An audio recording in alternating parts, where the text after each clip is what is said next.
Welcome back. Set your goal and aim straight. That's the way to win the game of life, according to the man on the couch with me, careers consultant Tom O'Neill. Welcome, Tom. Thank you. Set your goals. Why is goal setting so important? Well, we all sort of just tend to meander through life. You know, we all want a great family, a nice car, a great career that means something to us. But generally speaking, we just tend to sort of flop our way through and wait for things to come to us. But when you set goals, you can actually set a process to achieve them rather than just wait for destiny to hopefully drop it in our lap. This sounds a bit like Tony Robbins now, somebody like that, doesn't it? You know, set your goals. Is it like a mission statement in life? Well, yes and no. I mean, it's about finding what you want. You know, we all want things. We all want, as I said, a great family, a great career. And we just tend to not put the effort in a lot of the time, or not think about it. You know, people spend more time planning a holiday than they do planning their life, their career. So what do? We'll start writing a few things down? Yeah, well, it's basically, firstly, just thinking, you know, what are the key areas in my life? What are the, you know, might be family, finances, fun, you know, faith, whatever.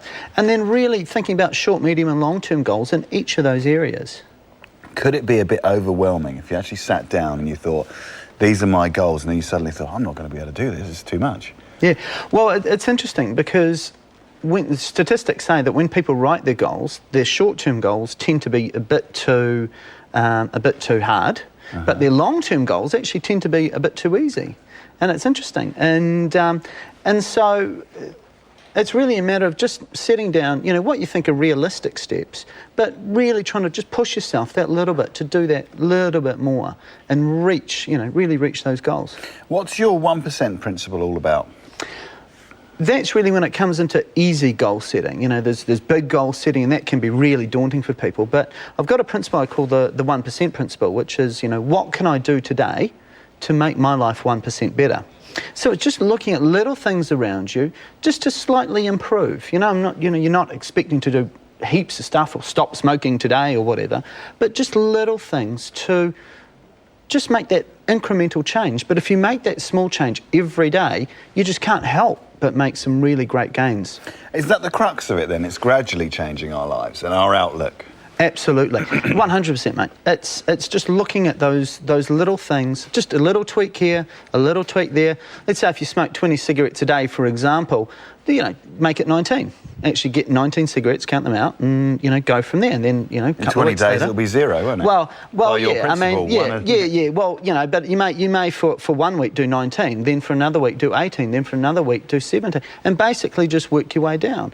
And rather than having to, you know, throw on everything, all the patches and all the stuff, and stop today, maybe look at incremental change. Tell me about your SMART goals and how this works. Yeah, well, SMART goals, when you write a goal, a lot of people say, I want to lose weight. Well, that's all well and good, but it's not, you know, it's not a goal, it's a dream. You know, SMART goals are specific, measurable, attainable, relevant, and time-bound. And so instead of saying, I want to lose weight, what you want to say is, I want to lose 10 kgs in the next 12 months. And so that way you've got a time frame around it. After 6 months, you can look and say, I've lost 5 kgs. Or I've only lost 4 kgs, I need to do a bit more walking or running. Or halfway through, you know, far out, I've lost 7 kgs. I'm doing really, really well. I mean, you're normally here to apply these sorts of philosophies to work, but could this work just as well in your family as well? Absolutely, 100%. My wife and I, we actually do our goals once a year, sit down, formally do them all. And yeah, and I mean, like, for example, with us, we have games night, and games night was one of our goals. So every week, the whole family gets together, we buy a big pack of chocolate biscuits, put them around the table, and we all share, our goal is to finish that pack.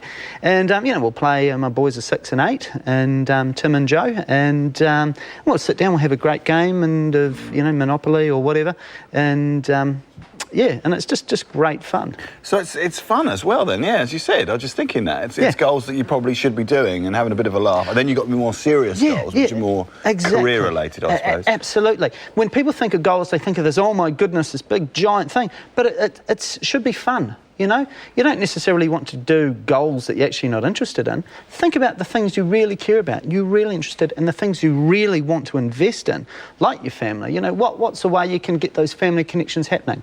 You know, 1% principle, have dinner around the table. You know, on Saturday, have a movie night. and just take active steps to do these things. How can you give us an example of how you could apply this to the workplace, though? Ah, sure. Well, performance-wise, you know, you may be there may be a job, say health and safety person. You know, you're currently in a customer services role, and there's an opportunity to be in the health and safety team. You know, potentially put your hand up, because again, it's just increasing your skills there. But also career hunting. Just do that little bit more. You know, think about what you actually want to do. Most people just do what their parents said they should do, or what a career guidance counsellor said they should do 20 years ago. And stop and think, what do I want to do? What do I want to spend the rest of my life doing? Wow. Thank you very much, Tom, on that note. That's fantastic. Thank you. I hope that's helped you guys. For more information, please head to our